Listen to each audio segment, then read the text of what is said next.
கர்த்தருடைய பரிசுத்த நாமம் மகிமைப்படுவதாக. இந்த நாளில் இந்த காலை வேளையிலே கர்த்தர் நம்மை அவருக்குள் பலப்படுத்தும்படியாய் நமக்கு தருகிற வார்த்தை ஏசாயா தீர்க்கதரிசன புஸ்தகம் அதனுடைய 62வது அதிகாரம் அதனுடைய 2வது வசனம். ஜாதிகள் உன் நீதியையும் சகல ராஜாக்களும் உன் மகிமையும் காண்பார்கள். கர்த்தருடைய வாய் சொல்லும் புது நாமத்தால் நீ அழைக்கப்படுவாய். கர்த்தருடைய பரிசுத்த நாமம் மகிமைப்படுவதாக. இந்த வசனத்தை கொண்டுதான் தேவஜனங்களாகிய நம்மை இன்று அவருக்குள் பலப்படுத்துகிறார். நம்முடைய வாழ்க்கையிலும் இந்த வசனம் தெளிவாய் சொல்லுகிறது, ஜாதிகள் உன் நீதியையும் சகல ராஜாக்களும் உன் மகிமையும் காண்பார்கள். ஆண்டவர் சொல்றாரு, தேவஜனங்களாகிய நம்மை பார்த்துதான் நம்முடைய நீதியையும் நம்முடைய மகிமையையும் மற்ற ஜாதிகள் காண்பார்கள் அப்படின்னு ஆண்டவர் சொல்றார். இதற்கு முன்பதாக இந்த கண்கள் எல்லாம் நம்மில எதை கண்டது தெரியுமா? இதே அதிகாரத்தில் அதனுடைய 4வது வசனத்தின் முதல் பகுதியை நம்ம வாசிச்சோம்னா, நீ இனி கைவிடப்பட்டவள் எனப்படாமலும் உன் தேசம் இனி பாழான தேசம் எனப்படாமலும். அப்போ இந்த கண்கள் எல்லாம் நம்முடைய நீதியையும் நம்முடைய மகிமையும் காணும்படியாய் கர்த்தர் குறித்த நாட்களுக்கு முன்பதாக நம்மிலே நாம் கைவிடப்பட்ட ஒரு நிலையில் இருப்பதையும் நாம் ஒரு பாழான நிலையில் இருக்கிறதையும் கண்டார்கள். தேவஜனங்களுக்கு இதுதான் இந்த நாட்கள் அதிகமாய் இருதயத்தை உடைக்கிற ஒரு சூழ்நிலையாக இருக்கிறது. ஆண்டவரை, மற்ற ஜனங்களை காட்டிலும் உமக்கு உண்மையாய் உடைய வார்த்தையை ஏற்றுக்கொண்டு எல்லா விதமான பிரச்சனைகளையும் பொறுத்து தேவனுடைய வார்த்தைக்கு உண்மை உத்தமாய் வாழ வேண்டும் என்று வேறு பிரிக்கப்பட்ட வாழ்க்கை வாழுகிற எங்களுக்கு ஏன் இப்படிப்பட்ட ஒரு பாழான நிலை? ஏன் இப்படிப்பட்ட ஒரு அவாந்தரையான ஒரு சூழ்நிலை, வெறுமையான சூழ்நிலை, ஒரு கைவிடப்பட்ட ஒரு சூழ்நிலை? அவன் தேவன் அவனை கைவிட்டார் என்று சொல்லி சத்துருக்கள் சொல்லுகிற அப்படிப்பட்ட ஒரு நிலை ஏன் ஆண்டவரை இப்படி எங்களுக்கு ஏற்பட்டது அப்படின்னு கேட்கிற இருதயத்தில் அது நிமித்தம் வேதனையோடு தேவனிடத்தில் ஜெபிக்கிற அப்படிப்பட்ட தேவ ஜனங்களை பார்த்துதான் ஆண்டவர் இந்த நாளில் சொல்றாரு, இனி உன்னை மற்றவர்கள் எப்படி காண்பார்கள் தெரியுமா?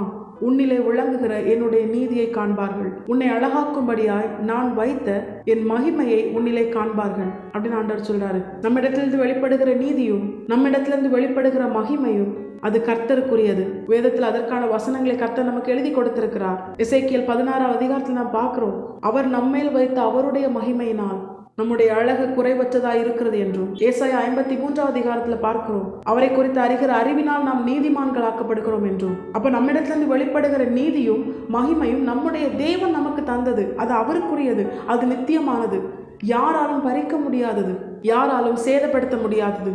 யோசேப்புக்கு யாக்கோபு கொடுத்த அந்த பலவர்ண அங்கிய சகோதரர்கள் பறித்து கொண்டார்கள்.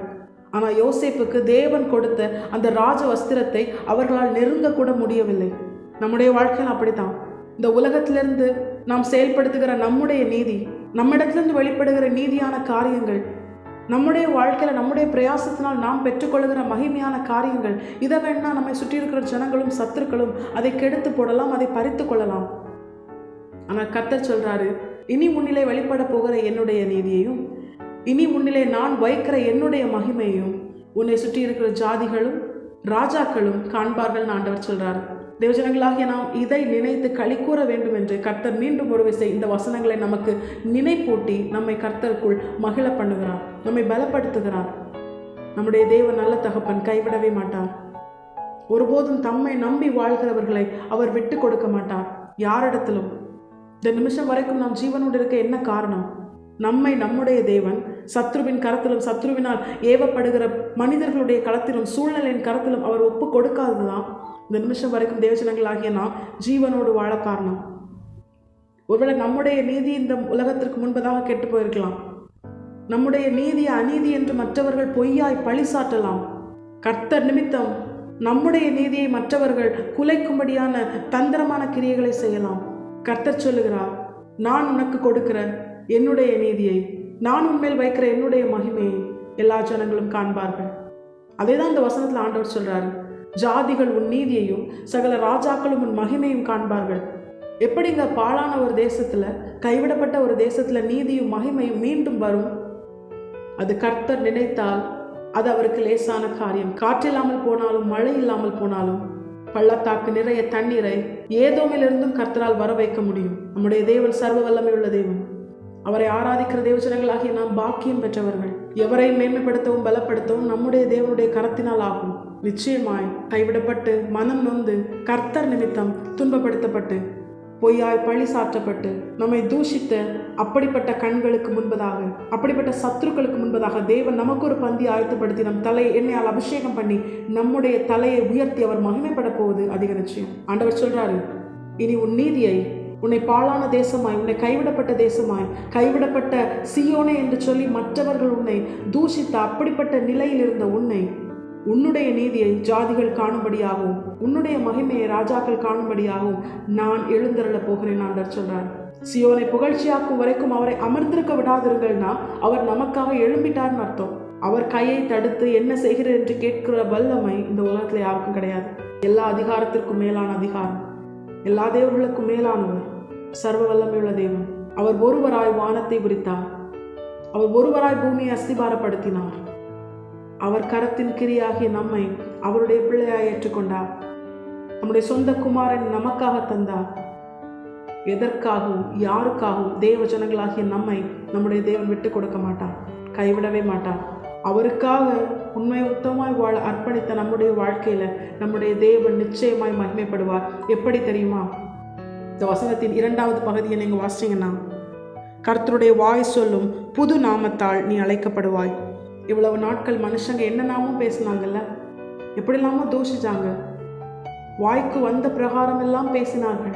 ஆனா அந்த பேச்சு எல்லாம், அந்த நாவு எல்லாம் அடங்கி போகும்படியால், வெட்கப்பட்டு போகும்படியால், இனி அந்த நாவு பேச எழும்பாத அளவுக்கு நம்முடைய தேவன் நம்மை குறித்து மற்றவர்கள் அழைக்கும்படியாய் ஒரு புது நாமத்தால் நம்மை அழைக்க போகிறார். அதுதான் இந்த அதிகாரத்துல 4வது வசனத்தை நீங்க வாசித்தீங்கன்னா, நீ இனி கைவிடப்பட்டவள் எனப்படாமலும் உன் தேசம் இனி பாழான தேசம் எனப்படாமலும் நீ எப்சிபா என்றும் உன் தேசம் பியூலா என்றும் சொல்லப்படும். கர்த்தர் உன்மேல் பிரியமாயிருக்கிறார், உன் தேசம் வாழ்க்கைப்படும். தேவஜனங்களாகிய நம்மை நம்முடைய தேவன் அவருடைய வாய் சொல்லும் புது நாமமாகிய எப்சிபா என்றும் பியூலா என்றும் அழைக்கிறார். எப்சிபா என்பதற்கு என்ன அர்த்தம் தெரியுமா? நம்முடைய தேவன் நம்மிலே அவர் மனமகிழ்ச்சியாக இருக்கிறார், நாம் நம்முடைய தேவனின் மனமகிழ்ச்சியாக இருக்கிறோம் என்று கர்த்தர் சொல்லுகிறார். அதுதான் எப்சிபா என்பதற்கு அர்த்தம். பியூலா என்பதற்கு என்ன அர்த்தம் தெரியுமா? நாம் அவருடைய மனவாட்டியாக இருக்கிறோம்.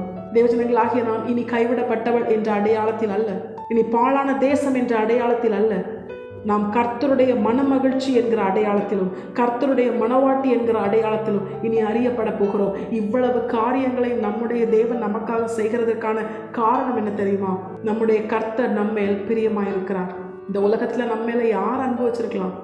எல்லா அன்பிற்கும் மேலான அன்பை நம்முடைய தேவன் நம்மேல் வைத்திருக்கிறதுனால எந்த மனுஷனாலும் நமக்கு செய்ய முடியாத மேலான நன்மைகளை நம்முடைய தேவன் நமக்கு செய்கிறார். நம்முடைய அடையாளத்தை அவர் மாற்றுகிறார். உலகம் நம்மளை இவ்வளவு நாட்கள் எப்படி பார்த்ததோ இனி அப்படி அல்ல.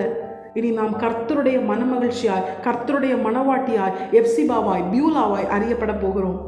தேவஜனங்களாகிய நாம் விசேஷித்தவர்கள், மேலான ஆசீர்வாதத்தை பெற்றுக்கொண்டவர்கள். இதேதான் நம்முடைய தேவன் தெளிவாய் இதனுடைய 5வது வசனத்துல சொல்றாரு.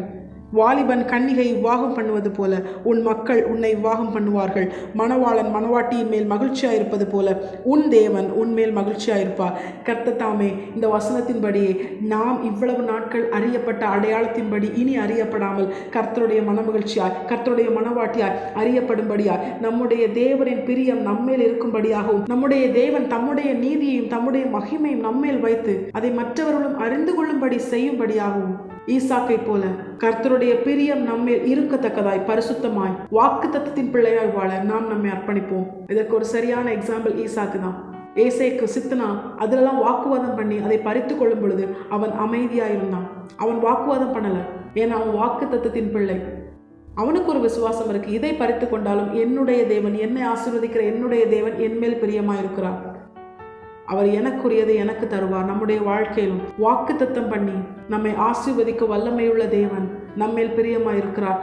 அவரை நம்மை விட்டு விலகச் செய்கிற வாக்குவாதம் நம்மிலே வெளிப்படாதபடிக்கு எல்லா சூழ்நிலையிலும் சாந்தமும் மனத்தாழ்மையும் உள்ள ஆவியை நம்முடைய தேவன் உடையவராயிருக்கிறார் என்பதை உணர்ந்து நாமும் நம்முடைய வாழ்க்கையில் ஈசாக்கை போல வாக்குத்தத்தத்தின் சந்ததியாய் மாறும்படியாய் சாந்தமும் மனத்தாழ்மையுமாய் நம்மை முழுமையாய் கர்த்தருடைய பலிபீடத்தில் அர்ப்பணிக்கும் பொழுது நம்மை ஆசீர்வதிக்கும்படியாய் நமக்கான ரகபோத்தை நமக்கு தருவார்.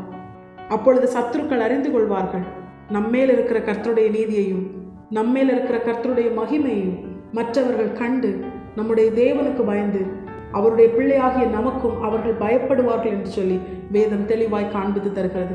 சகல ஜாதிகளும் நம்முடைய நீதியையும் சகல ராஜாக்களும் நம்முடைய மகிமையும் காண்பார்கள். கர்த்தருடைய வாய் சொல்லும் புது நாமமாகிய எப்சிபா என்றும் நாம் கர்த்தருடைய மனமகிழ்ச்சி என்றும் பியூலா என்கிற நாம் கர்த்தருடைய மனவாட்டி என்றும் இனி அறியப்பட்டு கர்த்தர் நாமம் நம்மிலே மகிமைப்படும்படியா நம்முடைய தேவன் நம்மை உயர்த்தி அவர் மகிமைப்பட போவது அதிக நிச்சயம். நாம் அவருக்கு பிரியமாய் அவருடைய பிரியத்தை பெற்றுக்கொள்ளும்படியாய் வாழ நாம் நம்மை கர்த்தருடைய பாதத்திலே முழுமையாய் அர்ப்பணிப்போம். கர்த்தர் தாமே இந்த வசனத்தை கேட்டு நாம் அனைவரையும் ஆசீர்வதித்து வழி நடத்துவாராக. கர்த்தருடைய பரிசுத்த நாமம் மட்டுமே மகிமைப்படுவதாக. மாராநாதா இயேசு வருகிறார். ஆயத்தமாகவும் பிறரை ஆயத்தப்படுத்துவோம். ஆமென்.